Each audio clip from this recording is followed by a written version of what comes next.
வணக்கம். என் பேர் சங்கீதா. நான் இந்திய பண்பாட்டு அமைப்பு தலைவியாக இருக்கேன். அம்மா அவர்களின் மகள் நான். இங்கே இந்த ஆதிசக்தி ஞானபீடம் எதற்காக உருவாக்கப்பட்டது, எதனால் உருவானது அப்படிங்கிறதுக்காக இப்போ நான் சில கருத்துக்களை சொல்ல விரும்புகிறேன். இப்போ பெண்களுக்கு இன்று எவ்வளவோ பிரச்சனைகள் வருது.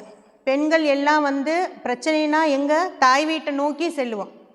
ஆனால் இப்போ எல்லா தாய்க்குமே பிரச்சனை வரும்போது அந்த தாய் எங்கே போவா? எல்லாமே இந்த ஆதிசக்தி ஞானபீடத்தை தன் தாய் வீடாக நினச்சி எல்லா பெண்களும் இங்கே வராங்க. இந்த ஆதிசக்தி ஞானபீடத்தை உருவாக்கினது கண்ணனடிகள் அம்மா அவர்கள். அம்மா அவர்களின் நோக்கம் என்னென்னா, பெண்கள் மேம்பட வேண்டும், அவங்க வாழ்க்கையில் சிறப்படையணும், அவங்க மனதாலும் உடலாலும் ஆரோக்கியமாக இருக்கணும், மனதளவில் இந்த பெண்கள் தைரியமாக இருக்கணும் அப்படிங்கிறதுக்காக இங்கே பெண்களுக்கு சித்தவித்த பயிற்சியும் அம்மா கொடுக்குறாங்க.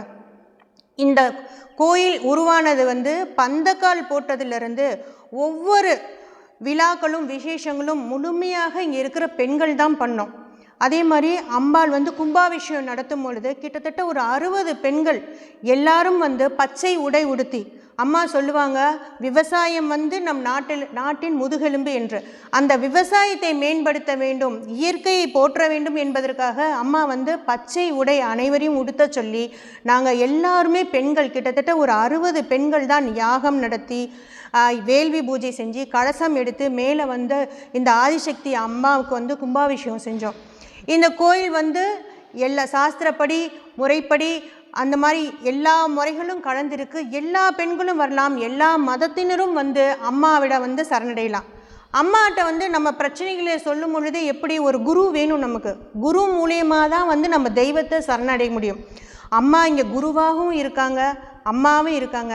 கண்ணனடிகள் அம்மாவை குருவாக ஏற்றுட்டு நாங்கள் எல்லாம் அம்மா ஒவ்வொரு விஷயங்களையும் பார்த்து பார்த்து தமிழ் மந்திரங்கள் இந்த பெண்கள் தினமும் படிக்கிறதுக்கு மகா மந்திரம், அதே மாதிரி சித்தர்கள் 108 போற்றி, ஆதிசக்தி நாமாவளி, மகாலட்சுமி 108, இந்த மாதிரி பெண்களுக்கு தமிழ் மந்திரங்கள் அவர்களே சொல்லணும். இப்போ இருக்கிற காலகட்டத்தில் பெண்கள் தனக்காக ஒரு நேரத்தை ஒதுக்கிக்கிறதே இல்லை. ஆனால் இங்கே வரும் பெண்கள் ஒரு 5 நிமிஷம் இந்த மகா மந்திரத்தை சொல்லும் பொழுதே அவங்க சொல்கிறாங்க, எங்களோட பிரச்சனைகளெல்லாம் தீர்ந்துடுது, இந்த ஆதிசக்தி அம்மா எங்கள் பிரச்சனைகளெல்லாம் தீர்த்து விடுறா. இப்போ எல்லா இடத்துலையும் தெய்வம் இருக்குது, எங்கே வேணால் போகலாம் அப்படின்னு எல்லாருமே சொல்லுவாங்க. கண்டிப்பாக இருக்குது. ஆனால் தெய்வம் என்பது ஒரு ரூபம்தான். இங்கே சிறப்பு என்னென்னா இங்கே 18 சித்தர்கள் இருக்காங்க. ஆதிசக்தி அம்பாள் பின்னாடி வாழைக்குமாரி இருக்காங்க, மூட்டை சுவாமிகள், பிள்ளையார், விநாயகர், இந்த மாதிரி எல்லா சிலைகளும் கலந்து இங்கே இருக்கிறது. அப்போ ஒவ்வொருத்தரும் வரும் பொழுது இந்த 18 சித்தர்களின் அருளும் கிடைக்கிறது. அதே மாதிரி அம்பாள் வாழைக்குமாரியோட அருளும் கிடைக்கிது. பெண்கள் இங்கே வர பெண்கள் எல்லாம் அம்பாளை தரிசனம் பண்ணிட்டு குருவிடம் ஆசீர்வாதம் வாங்கிட்டு போகும்பொழுது தான் அடுத்த நிலைக்கு உயர்ந்து விட்டதாக தான் இங்கே வர பெண்கள் எல்லாமே சொல்கிறாங்க.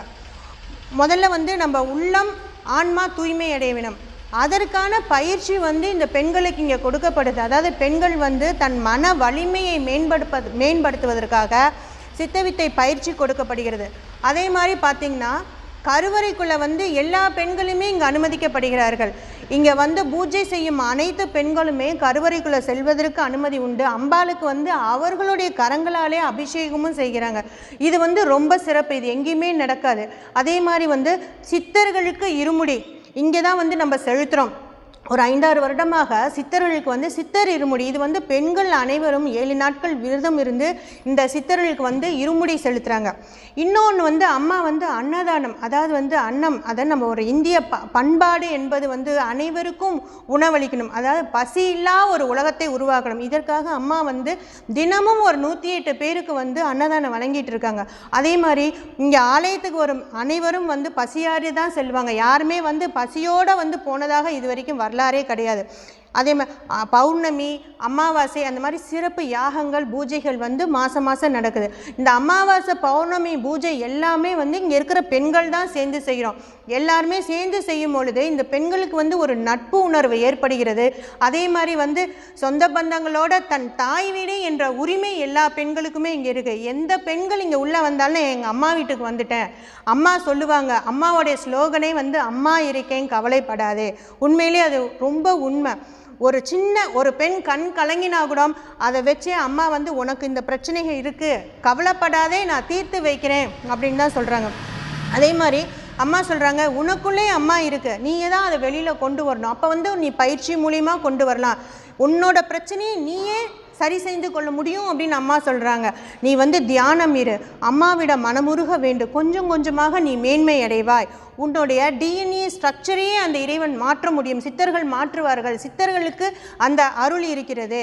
உனக்கு வந்து ஒரு விபத்து நடக்கிறது அப்படின்ற ஒன்று விதி இருந்தால் நீ வந்து இந்த உன்னை பயிற்சி செஞ்சுக்கும் பொழுது இந்த சித்தர்கள் வந்து உன்னை காப்பாற்றுவாங்க, அந்த டிஎன்ஏ ஸ்ட்ரக்சரை மாற்றுவதற்கு அந்த சித்தர்களுக்கு வந்து அருள் புரிவாங்க அப்படின்னு அம்மா சொல்கிறாங்க.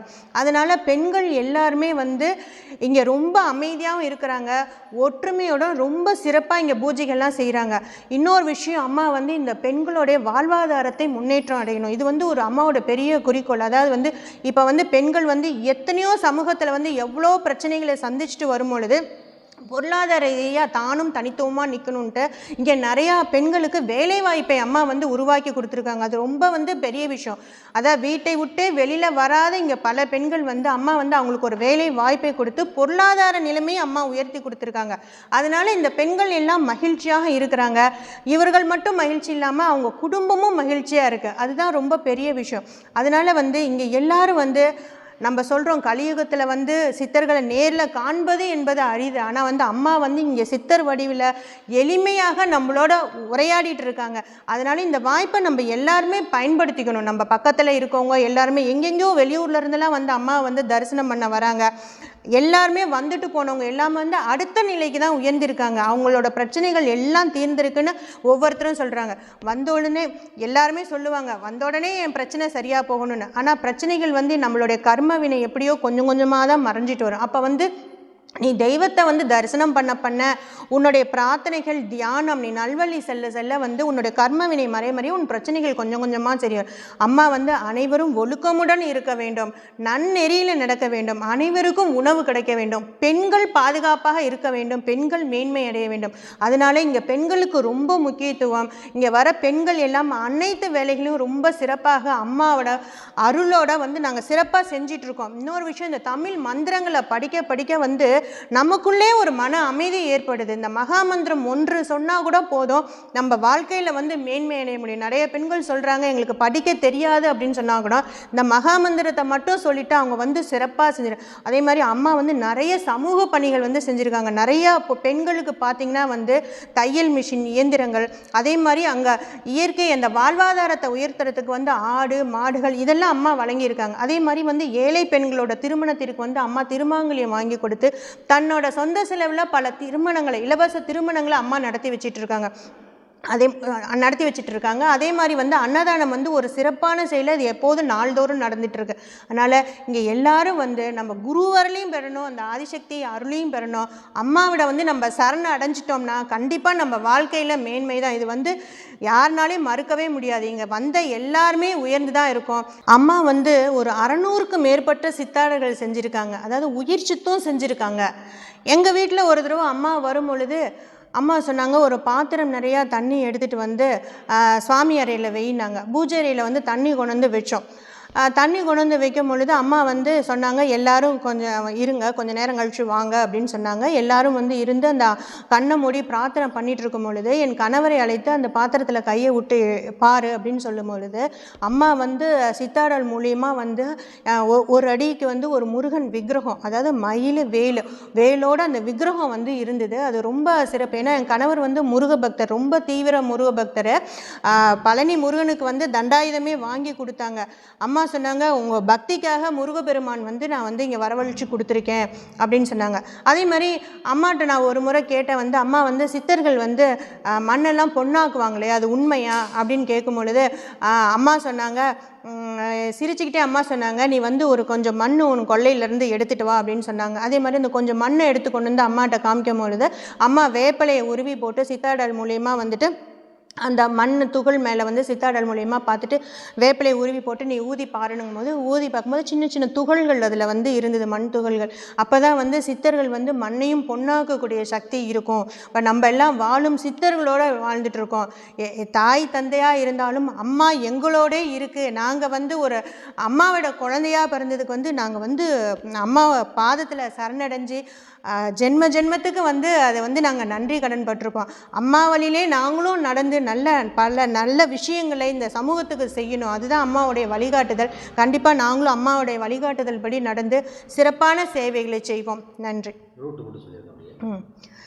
ஆதிசக்தி பீடம் எங்கே அமைஞ்சிருக்கு அப்படின்னா வந்து இந்திரா நகர், திருபுவனம். இதற்கு வழி எப்படி அப்படின்னு கேட்டிங்கன்னா, நீங்கள் வந்து கும்பகோணம் வந்து இறங்கிட்டிங்கன்னா கும்பகோணம்லேருந்து மயிலாடுதுறை போகிற பஸ்ஸில் வந்து 3 கிலோமீட்டர் நடுவில் வந்து திருபுவனம்னு இருக்கும். அந்த திருபுவனத்துலேருந்து இறங்கி கடத்தெருவுலேருந்து உள்ளே வந்தீங்கன்னா வந்து 4 வீதிகள் இருக்கும். நீங்கள் எந்த வீதி வழியாக வந்தாலும் வந்து கடைசியில் வர்றது வந்து இந்திரா நகர்.